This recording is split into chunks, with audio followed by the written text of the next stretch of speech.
Yeah. Unfortunately.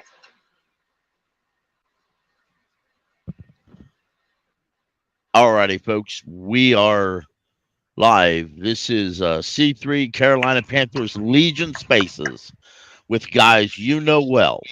Okay. This is Kyle, Dees. Glad to see you. You're going to see other folks pop in here from time to time. Dees, how you doing today? Man, doing fantastic. Pilot episode for the C3 Legion Spaces here on YouTube. I want to encourage all the people that have been a part of the Spaces on the X app or the Twitter app to come be a part of it here on YouTube. We're going to start to provide some visual content, some podcasting for the people that has been following along so loyally. Everything there, we haven't been able. We've dabbled and tried to get the people that listen, all those great people, and the Legion itself, some visual representation of what we're talking about. We found a lot of difficulties doing that just on the X app, so we had to expand out into YouTube for you guys. And, of course, hopefully to find some more viewers and along with this visual presentation that we have here tonight. I'm excited about it, Pickle. Let's get it rolling. That's great. Kyle, what do you think, sir? Man, what a great day. What a great day. Like you said, pilot episode, C3 Legion Spaces on YouTube. I'm so excited. Brand new channel. Happy for all the people that are in Spaces and Twitter that come and watch and listen. Come hang out. You know, we're going to be able to do, you know, like we were doing a couple of weeks ago when we were doing roster breakdowns, where we're doing 53-man projections, where we're doing all these things on the Spaces. Now we have a platform to be able to show you, just like Deez was telling you, with the visual representation. So I'm super excited for the channel, and I'm super excited to see all the people that we're going to get in and to see the content that we're talking about. Wonderful, wonderful. Absolutely. To start with, we are going to listen to something that was recorded earlier. This is Rick Spielman from NFL XM Radio. All right. All righty.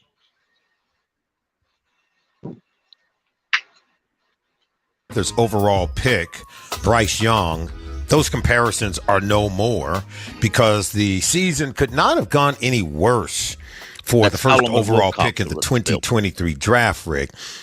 Bryce Young now is set to play for his third head coach and offensive coordinator as he's entering his second season. It's all new learning once again. This time, Dave Canales comes over from the Tampa Bay Buccaneers, where he had been the offensive coordinator 1 season ago. And now they're trying to build it around this young quarterback. I thought the offensive line for the Carolina Panthers woefully underperformed, and it led to a lot of problems for Bryce Young, who I thought a lot of conversation had been talked about his height, whether he could see over the line or not. And all of those things sort of compounded many of the problems we saw the Carolina Panthers go through 1 year ago. Yeah, do we have the next hour to talk about the problems with the Carolina Panthers? Oh, no, I know, right? We can fill it up. It was not very good football last year. And I have a couple of facts here, Sully, for you that I've been keeping notes on through the offseason, that they were on the wrong side of NFL history. So first team in NFL history not to lead in the fourth quarter the entire season. So they were behind every game. And both wins that they had were as time expired. First time in NFL history that they fired 3 head coaches mid-season in a 5-year span. So they have a lot of, should I say, continuity issues? No kidding. Y'all, what do y'all think right now? Well, there's no doubt that offense was a disaster. The way it was put together, from the coaching staff to the personnel, I don't believe that any of it was a fit, and it showed on the field. You could tell that was an offense that didn't have an identity. They didn't know what direction they were headed in, Pickle, and it was absolutely inept is what it was, especially the play by the offensive line. 11 different guard combinations throughout the course of the season is an absolute recipe for disaster. We learned that during the Matt Rule era, and seeing the same thing play out last year, except when more of the interior of the line. We knew exactly how this was going to play out. We're just lucky we didn't break the franchise record in sacks. We tied it though. Right. Sacks Exactly. allowed, yeah. And I mean, we'll right now, in my opinion, we ain't got nowhere to go but up. Kyle, do you agree? That's absolutely right. The only thing I'm a little hesitant to agree with this guy on is he said that we're the first team in history to not have a lead in the fourth quarter.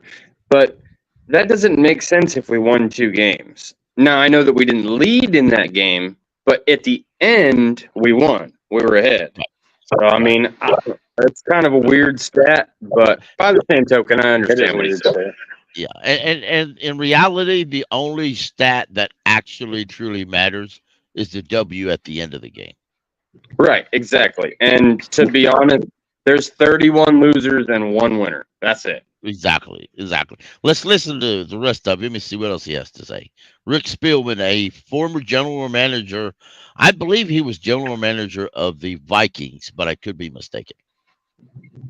And not set up for success. So there are a lot of things that were wrong with the Carolina Panthers. I mean, you trade the number 1 overall pick that was this year that ended up being a Chicago Bears pick, all put into, Bryce Young. And there's a lot of discussion, and the thing that you referred to was that, does a small quarterback deserve to be the number 1 overall pick? And last year you would say no. The one thing that I would say is that what he really struggled with, and you made a point of it, the offensive line. Ikwanu, the left tackle for him, gave up 11 sacks. I think Taylor Moton, who was actually a halfway decent right tackle, gave up over 41 pressures last year. What that does is force the quarterback up into the pocket. And when you force the quarterback off the mark and up into the pocket, that's where you get the issues of seeing over the trees in the forest or those offensive line. What they did try to do this offseason was to address the guard position. They gave a lot of money to Robert Hunt, a 5-year, $100 million deal. They signed Damon Lewis, a 4-year, $53 million deal from the Seattle Seahawks. And to me, that's telling. When I'm looking at this, I'm saying that they're trying to secure the pocket in front of that quarterback, because if they can hold that offensive line from pushing back into the quarterback's lap, that gives him more ability to find open windows to throw through. Because I seen that at Alabama. I seen him step up in the pocket. I seen him have that ability to find those open windows. And when he does have those open windows, he was a very accurate quarterback. He can anticipate and get the ball out on time. We didn't see that last year. I can tell you Bryce Young, though, is maybe one of the best young men that I've ever interviewed. Very knowledgeable of offenses, works his tail off, wants to be successful. There was a situation where I was at Alabama, and I meet with the players. Coach Saban had me come down there and meet with the players after the season, kind of give them where they're going to go in the draft and what round they're going to go in. And I knew Bryce Young was going to be at least the top 5 pick, and he ended up being the number 1 overall pick. So sometimes those guys, why do I have to go sit and talk to Rick Spielman? I already know where I'm going to go. We'll pause it real briefly there. It sounds like Rick Spielman watched Bryce at Alabama closely and understands that the Alabama we saw, or the Bryce we saw at Alabama, was not really the Bryce we saw last year, which is encouraging to Panther fans. Well, like he was talking about, securing the middle of that offensive line was the biggest move that we made in the offseason, undoubtedly, without a doubt. We've got a top 10 offensive guard now in Robert Hunt. Paid him a big contract. The man deserved it. Just go watch any of his tape playing for the Miami Dolphins. He was a guy who was able to build a incredible, impeccable running game for the Miami Dolphins last season. And not only that, give Tua the time that he needed to get the ball down the field to those 2 speedy receivers that they have. In a lot of ways, we should be building our team in a similar fashion. We want Robert Hunt to move people out of the way so we have an effective running game, which opens up the passing game, which is a whole point by Dave Canales. Looking forward to this, Pickle. I think he talked about Bryce Young's accuracy too, okay? So that's one thing that I did take away from last season for Bryce Young. You know, the Carolina Panthers have hardly ever had a quarterback with a lot of accuracy. And each time we saw receivers in the end zone dropping the ball dead on their face mask, dead center. Bryce Young is at least accurate, and he's not scared to throw the ball over the middle. These are two things that we can say about him for sure. Now, we didn't get to see a lot of deep balls from Bryce Young connect. The timing was clearly off. And a lot of the scramble plays didn't work out the way that we wanted them to. We saw a couple that did. Remember one scramble play, he escaped the pocket, got the ball way downfield to Adam Thielen, probably one of the best catches of Adam Thielen's season last year. He caught that ball going like out of bounds, got his toes in, falling down to the ground. Just a beautiful play, Bryce Young. So, yeah, the accuracy is there that he saw in Alabama. We saw flashes of it, but we didn't see the consistency on the offensive line to see enough of it for him to amass the stats to make Panthers fans feel a little better about Bryce going into this season, Pickle. I'm going to echo that same thing. That fact that he brought up in the video. He watched Bryce at Alabama, and he knows what he saw in Carolina was not the same guy. Like, he knows if Bryce has time to deliver, he delivers strikes, dots, right where the ball is supposed to be. So, like, all the people that think that Bryce can't do it, he just couldn't do it with this team last year. It's not a he can't thing, because if you go back far enough in his career, he can. He shows you he can. You know, and I'm so relieved that everyone in upper management looked at the line and said, this is the reason Bryce is struggling. They looked at the receivers and said, this is the reason Bryce is struggling. They looked at the running game and said, this is the reason Bryce is struggling. But these things that are supposed to complement him, hindering him. Absolutely. And again, I like He was the first player that showed up on his own and came in and sat in front of me. And I says, why'd you come here? You know you're going to be a first round pick. Because I was asked to come here, and I thought that was my responsibility. Once I seen that you were here, did I come in and talk to you? And we had a half-hour talk, and I've never been more impressed with a young man than I was with Bryce. So I think they will be better last year. He had no help at the receiver position. The offensive line was horrible.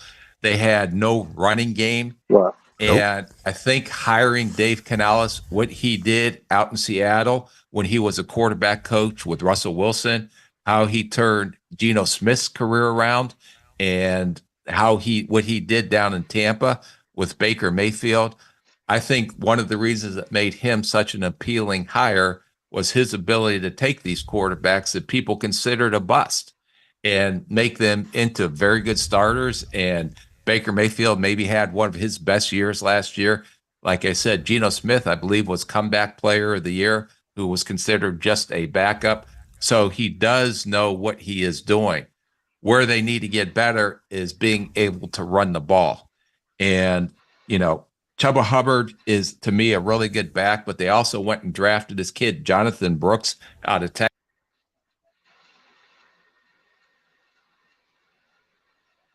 Did he say Chuba Hubbard? Chuba. Yeah, he said Chuba Hubbard. Chuba Hubbard. Chuba Hubbard. Chuba Hubbard. That's a I've had that different one. I bubble like gum before. that. I do like that though. Chuba Hubbard. That might be his new nickname. Chuba Hubbard. Texas. I know he's coming off an ACL, but I think he was the most dynamic runner that came out in the draft last year, and hopefully he'll be ready to go by the time training camp or the season comes around. So I'm anxious to see how much better Bryce Young is under Dave Canales. Hopefully they're better on the offensive line. They can protect him a little more and let him do the play action, let him get outside the pocket, let him do things that he does best. And that was an example that we talked about earlier in the show, that they almost gave him too much and the offense didn't fit to what he does best. So I'm anxious to see how that evolves this year. Yeah, look, they gave him too much, and the offensive line was not up to the task. And it's good, per your mentioning, bringing in Damian Lewis and Robert Hunt to try to shore up the interior portion of this offensive line that gave up 65 sacks last year, tied for third most in the National Football League. The offense ranked dead last. They also were dead last, 32nd overall in passing offense as well. Struggled just really all around the board. Xavier Leggett, remember the wide receiver you were talking about earlier in the show from South Carolina. He was their first round selection. Adam Thielen, gave him a little something, whatever you could do for a young quarterback. But Thielen did say some of the same things you mentioned, talking about Bryce Young as to being a hardworking young man. There's nothing happening on the field that he doesn't understand. He does have a real strong mind when it comes to understanding the game. He just needs a plan. And I talk about this all the time. If you give players a game plan that they can get excited about, that's when you're going to get the best from players. If you hand them a game plan, you're like, uh-oh. Players could already see the problems with certain game plans. And that's where Dave Canales can really help by handing the game plan over to these offensive players. That helps him protect Bryce Young and help him get the ball out quickly, very fast at the early portion of the progression. And that's what allowed quarterbacks and wide receivers and the system overall, Rick, to gain rhythm and gain confidence when you go out and you can start moving at an up tempo and getting the ball out and having positive plays early on downs. Well, the other thing too is to get some receivers that can actually separate, get open. Yeah, and real quick, I like some of what they're saying. It's eventually, and a lot of that I think is a generational thing. Way back in the day, the coaches figured everything out and told a player, "Here's what I'm going to tell you to do," and all they had to do was do it. In today's day and age, the players are smarter, a lot of them to do with football, and they want to know, why are we doing it this way? What play is this the best play that works in this area? They want explanation, not just orders. And a lot of your older coaches are still a little bit leery on explaining things. They just expect you to follow your orders. And it's a different era in football. Yeah, now we've got quarterbacks and running backs and wide receivers and all this that they know the audible calls just as well as the coach does, and they'll change their route just because they think that they've got certain kind of leverage. Right. Well, you that stat by Taylor Moton, boy, that's eye-opening. The one they dropped. Taylor Moton gave up 41 pressures. Derek Brown the last 2 years has only generated that many pressures himself, 40 on the other side of the football, and he made the Pro Bowl. Think about that. Yes. And, that's a lot of pressure coming off the edge. It is. And Taylor Moton is making $30 million this year. A lot of people are talking about certain things, or the question is, why haven't they re-signed him? Why haven't they extended his contract that makes it easier on their cap? Because we don't have that much cap, and he's going to make that same amount next year if he's on the roster. And fans needed to be prepared. If Taylor gives up that many pressures this year, something could happen. I think Taylor's going to be fine with better coaching. I think a lot of these players are going to be fine with better coaching. But you still, as a fan, you should be prepared for just in case. So let's finish the rest of this. Yeah, I don't see clutching on to a bunch of players on a 2-win team. There's just no reason I don't either. I don't either. Not with a new regime in here. Let them make the decisions they need to make. They're going to throw these boys in the fire this year, and we're going to see who comes walking out of it. And that's all there is to it. They got to perform. Their tape is who they are, and that's I stick to that. And right now they're a 2-win team, and that's their tape. So they got to prove something else coming up shortly here. That's absolutely. And that helps. That helps. Yeah. With from Pittsburgh with Deontay Johnson, that's going to give them some speed and a guy that's a really good route runner. And Adam Thielen, and he is on the downside of his career, but was still very effective last year. Yes, he was. May not be the fastest guy, but knows how to get open, knows how to run routes, knows how to set up DBs. And this Xavier Legette, who to me is a vertical deep threat, he has a lot of raw natural ability. I think it's going to take him a little bit of time to develop, but with his size and his downfield vertical ability, I think Dave Canales saw, I'm not going to say that he's going to be him, but some Mike Evans in his game. Look, you got to turn over the roster when you have a team as bad as it was 1 year ago. You got to say goodbye to some good players. Brian Burns, saying goodbye to him, not easy.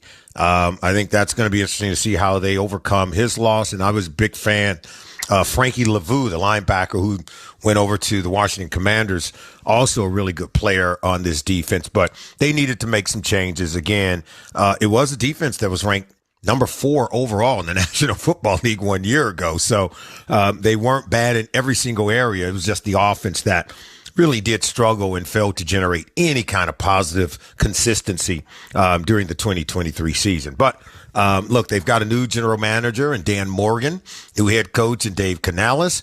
Let's see if they can breathe new life into the Carolina Panthers this upcoming season. We're going to take a break. We'll continue to preview the upcoming season for teams in the NFC South Division. New Orleans Saints on deck. All righty. All right.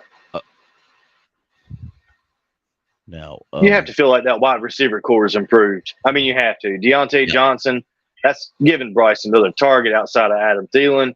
Xavier Legette, we went up in the first round to get him. We don't expect him to have this amazing, crazy first year, but we do expect him to probably be a little more effective than some of the weapons we had last year. I think most Panthers fans are hoping Deontay Johnson can get 1,000 yards this year. We saw Adam Thielen have his best season in 8 years here in Carolina. We're expecting some kind of repeat of that performance, maybe a little diminished with the addition of Johnson. So we'll see. We'll see how these things go. And they didn't even mention the tight end, Jatavion Sanders, I don't think. If they did, I wasn't paying close enough attention. But him as well, like we were talking about last night. Later on in the year, Jatavion's going to be important to this offense. At least that's the hope going forward, Pickle. Right. JJ, welcome. How are you doing, sir? Doing absolutely great, man. Happy to be on the show.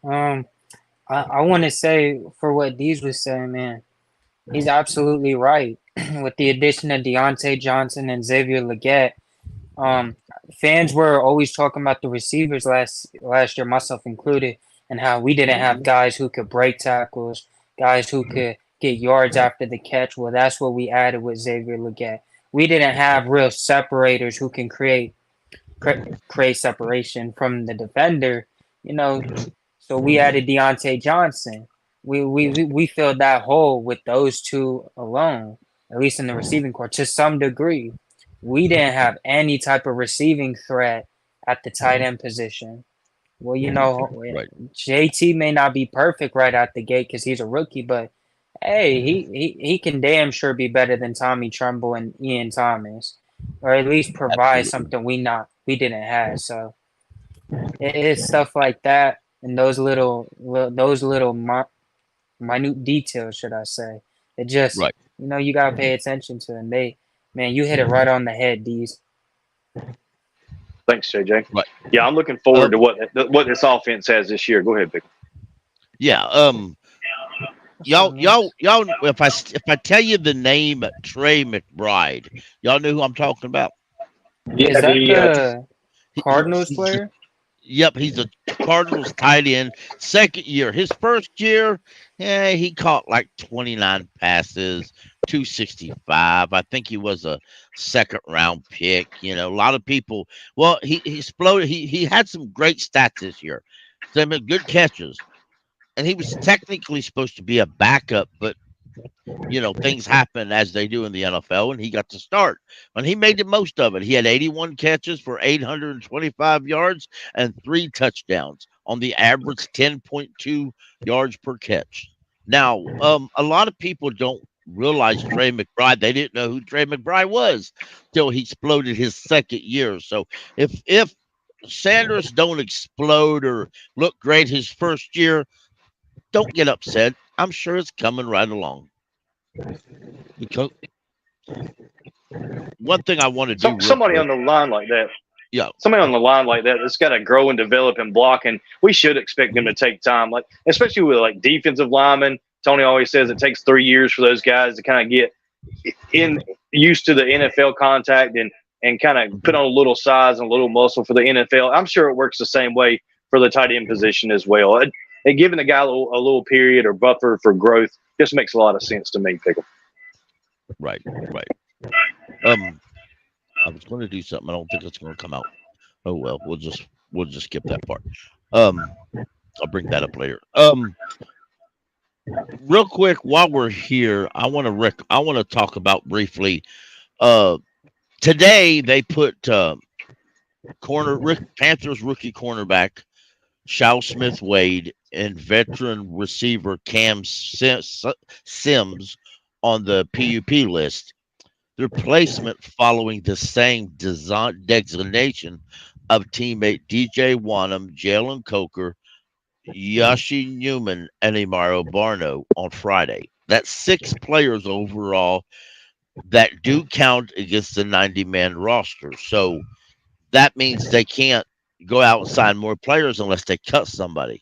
Now, that, real quick, is I want to add real quick that they can be added back to the active roster at any time. It's not like they have to wait 4 weeks. But if any of those are still on the PUP list come the regular season week 1 debut, then they have to stay on there for at least 4 games through the regular season. Yeah, and that's the big thing there, getting these guys healthy through the course of training camp and, of course, through the preseason. So some of these guys that you've named are already bubble guys on this team. So I don't know how you determine if they make this team or not when you're not seeing them in action because they're not on the field through the preseason. Because, for a lot of these guys, Pickle, the preseason and training camp, that's their time to shine. It's their opportunity to make this 53-man down from a 90-man. So with them being out at a critical time like this, it could really hurt their chances of making this team for this upcoming year. Some of those guys I worry about. Mario Barno is one of them. I want him to hurry up and get healthy and show the Panthers that he deserves to be on this team, even if he does end up on PUP through the first 4 games. I just worry about him getting cut because I was looking to see good things from him this year. Yes, me too as well. Joker's one of the may bust the roster, but I mean, now that he's on PUP, we can almost count that he's going to be practice squad guy. I mean, well, he's not going to make the 6 being on PUP. No, but at least he can come off of it next week. He can come off of it Friday. So I mean, it's and you don't know, and a lot of this is and we don't know why he's on the list. We just don't know. So they're not releasing that information, and in reality, maybe they shouldn't, because we fans, we want to know, but you can bet there's other NFL teams paying close attention to this. Oh yeah. So guaranteed. Right. Deez, you got anything else, brother? Tuesday's the start of training camp for the Carolina Panthers, sold out. Only 2 events remain unsold out for the Carolina Panthers. That's back together Saturday on July 27th. We will all be there, or most of us will. And then again, I think it might be August 1st in Clemson, something like that.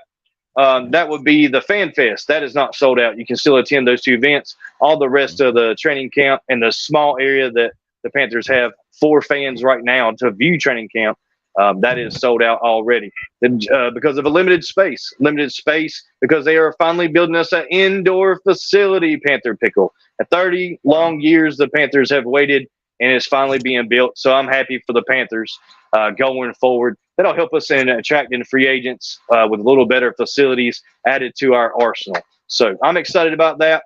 We're going to be live, C3 Legion Spaces, of course, on X. That will be at 6:30, our usual time. We hope everyone chimes in. Come be a part of the conversation of the C3 Legion. Put that C3 in your name. You can march with us. Thank you, Panther Pickle. Shout out. JJ, sir, glad you're with us. You got any final words before we close up the first C3 Legion video? Well, I went and liked and subscribed to the Panther Pickle channel, like the video. I hope everyone watching does the exact same.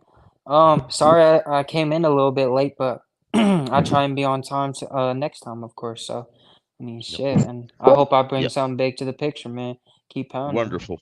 I'm sure you will. We'll do a better job of letting our fellows know when we're going live next time. Kyle, thank you for joining us, sir. Yes, sir. I know you're at work playing double duty, but keep pounding.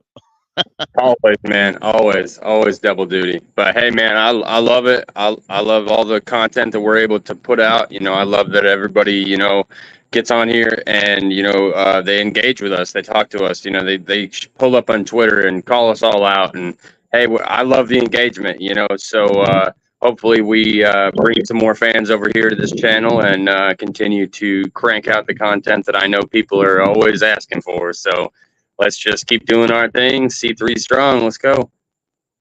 That's right. That's right. Y'all, you never know what's going to pop up on X from C3 Legion. So follow them, follow us, because you never know what's going to pop up.